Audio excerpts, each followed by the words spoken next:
त्या 6 इंचाच्या मूर्तीपासून 11 इंचामध्ये 11 इंचामध्ये का? 11 इंचामध्ये ही जवळपास 1 फुटाची हे नंबर 4 मूर्तीवर आल्यामुळे माझ्याकडे गफलत ही होती. मागचा राजा गणपती 1 फुट आहे. वा मस्त. म्हणजे लालबागचा राजा आपल्या गरिबांच्या घरात पण येऊ शकतो. 1.5 फुटाची काय? 1.5 फुटाची. लालबागचा राजा ओळखायचं कसं? लालबागचा राजा ओळखायचा एक घर असते, मूर्तीचा चेहरा आणि मूर्तीची सून ही त्याची शैली. नमस्कार मंडळी, जया ब्लॉग या चॅनलवर तुमच्या सर्वांचं स्वागत आहे. आज आपण व्हिजिट द्यायला आलो आहे अमोल कुंभार यांना. त्यांनी किती प्रकारचे गणपती बनवतात आणि किती व्हरायटी आहेत हे सगळं आपण त्यांच्याकडनं जाणून घेणार आहे. आपल्या सांगली जिल्ह्यात फेमस आहे आणि तुम्हाला आपल्या स्क्रीनवर त्यांचा नंबर दिला जाईल, त्या नंबरवर तुम्ही ऑर्डर करू शकता. नमस्कार मित्र, कुंभार आर्ट या नावावर माझी फर्म आहे, या नावावर माझा कारखाना आहे. माझा पारंपरिक व्यवसाय. म्हणजे वडलोपंच तुमचा पारंपरिक माझा व्यवसाय. आजोबाने चिखलाच्या मातीच्या गणपतीपासून सुरुवात केली. त्यात एक आधुनिक पद्धत आणत आज आपण गणपती पीओपीचे बनवते. शाडू माती बरोबर आता नवीन ट्रेडिंगनुसार बॅलन्सिंग मूर्त्या असू देत किंवा अशा कापड लावलेल्या ड्रिपरीच्या मूर्त्या असू देत, त्या सुद्धा आपण सगळ्या बनवते. त्याचबरोबर घरगुती 6 इंचापासून ते मंडळाच्या 15 फुटापर्यंतच्या मूर्त्या आपल्याकडे होलसेल दरात अवेलेबल आहेत. म्हणजे आपल्या इथे या कारखान्यात होलसेल आणि रिटेल दोन्ही चालू आहे. दोन्ही आहे चालू. जे रिटेल म्हणून आलेले आहेत असं काही मी धरत नाही. माझा जवळपास 7 ते 8 हजार मूर्त्या, एक मूर्ती देणार त्या वेगळ्या रेट लावण्यापेक्षा तर सकट मी होलसेल रेटमध्ये सगळी कमीत कमी 40 मूर्त्या जर असतील तर मी ऑर्डर स्वीकारतो. 40 मूर्त्यांच्या वर. तर कसं आहे, माझा जवळपास मी राहतो बामनोलीमध्ये ग्रामपंचायत एरिया, जवळपासची सगळी खेडोपाडी तर मी पूर्ण कव्हर केलेली आहे. लहान मुला कर्नाटक, चिकोडी, रायबाग त्या भागात, कर्नाटकातल्या भागात सावळज, मणिराजुरी. जूनच्या पहिल्या आठवड्यापासून माझ्याकडे बुकिंग चालू. सिस्टीम मी कशी ठेवली आहे की प्रत्येक मूर्तीवर एक नंबर ठेवलेला. त्यामुळे कसं प्रत्येक ग्राहक येतोय, मला 22 नंबरच्या 7 मूर्त्या, 28 नंबरच्या 5 मूर्त्या, प्रत्येक वाईज नंबर वाईज मला ऑर्डर दिलेली असते. ज्यावेळी तो दिला जातोय त्यावेळी मी तो बुक करून घेतोय आणि ज्यावेळी येईल त्या नंबरनुसार मी त्याला ऑर्डर डिस्पॅच करतो. म्हणजे हे सोपं पडतं.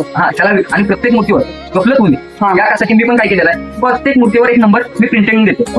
माझ्याकडून गफलत होणार नाही. पुढे खेडोपाडी मूर्त्या जातात, थोडेस लहान असतील काही असेल, माझ्याकडे लहान त्या 6 इंचाच्या मूर्तीपासून 6 इंचाच्या मूर्त्या पण अवेलेबल ठेवलेल्या आहेत. 6 इंचामध्ये सुद्धा माझ्याकडे भरपूर अशी व्हरायटी.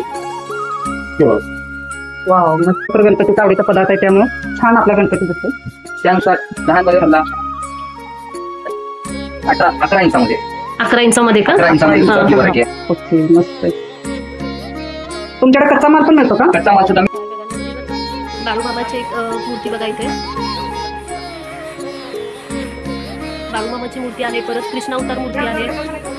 माझं नाव अमोल जयपाल कुंभार, राहणार बामनोली, उपवड कोल्हापूर रोड, बामनोली. तुमचं नाव आहे माझ्या कुंभार आर्ट, एकदा अवश्य या. तुम्हाला इथे भेट द्यायचं असलं तर आजूबाजूला लोकेशन काय आहे? झील इंटरनॅशनल स्कूलच्या शेजारी, कोल्हापूर रोड, झील इंटरनॅशनल स्कूलच्या शेजारी. ठीक आहे. म्हणजे मेन एक ठिकाण पाहिजे ना. झील इंटरनॅशनलच्या अलीकडे एक पांढरं मोठं शेड दिसतं रस्त्याला आपली भरपूर व्हरायटीची अशी गणपती दिसतातच, येतात जाताना रोज दर्शन होतं.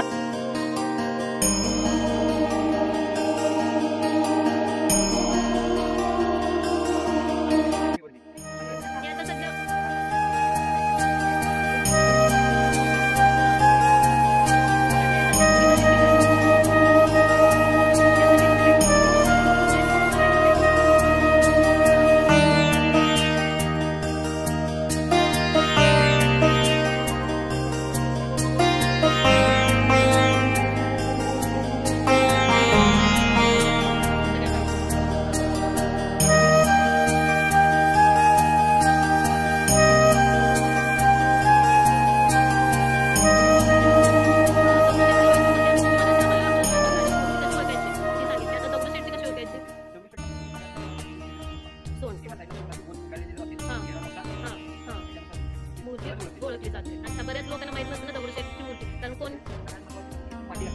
मूर्ती असते का?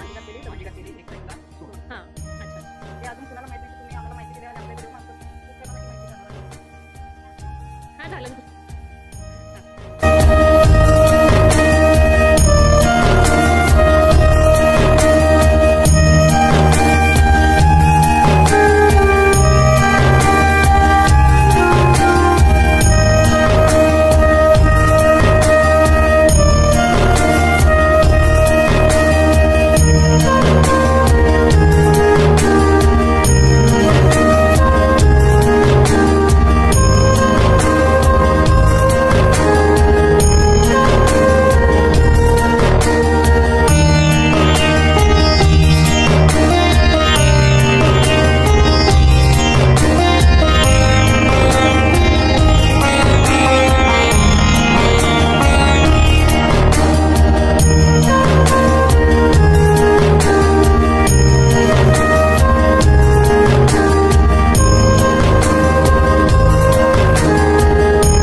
ते आपले कुंभार आर्टचे होणं हे आपले अमोल दादांनी सगळी आपल्याला माहिती दिली. त्यांचे वडील आहेत ते. आपले अमोलदादांचे वडील आहेत.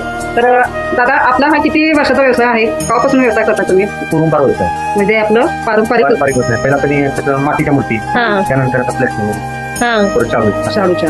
आपल्याकडे शाडूच्या मूर्त्या पण तयार आहेत. शाडू मोठं त्याचं मेकअप होय का? म्हणजे तुमच्या वडिलोपांजीपासून हे चालूच आहे. आता कितवी पिढी म्हणजे आपण तुम्ही मूर्त्या? आता तिसरी पिढी मूर्त्या आपण तयार करतो. नाही खूप छान तुम्ही हा व्यवसाय चालू केला आणि मेन तुम्ही कुंभार करता त्यामुळे त्यांचं पारंपरिक हे आपला तुमचा बिझनेस आहे. तर हे बघा आपले काकू पण आहेत, ते बोलत नाहीत आपल्याशी आता. काकू आपली लाजत असतात भरपूर आहेत. आणि काका तुमचं नाव काय? माझ्या जयपाल अण्णा कुंभार. तर आपले बांबोळीतील प्रसिद्ध कुंभार आर्ट या मूर्तीकरांचे हे आपले होणार आहेत. तर यांच्यापासूनच आता तिसरी पिढी आहे की आपले हे मूर्ती तयार करत आहेत. तर चला आपण बघूया त्यांचा स्टँड बघा कसा. धन्यवाद.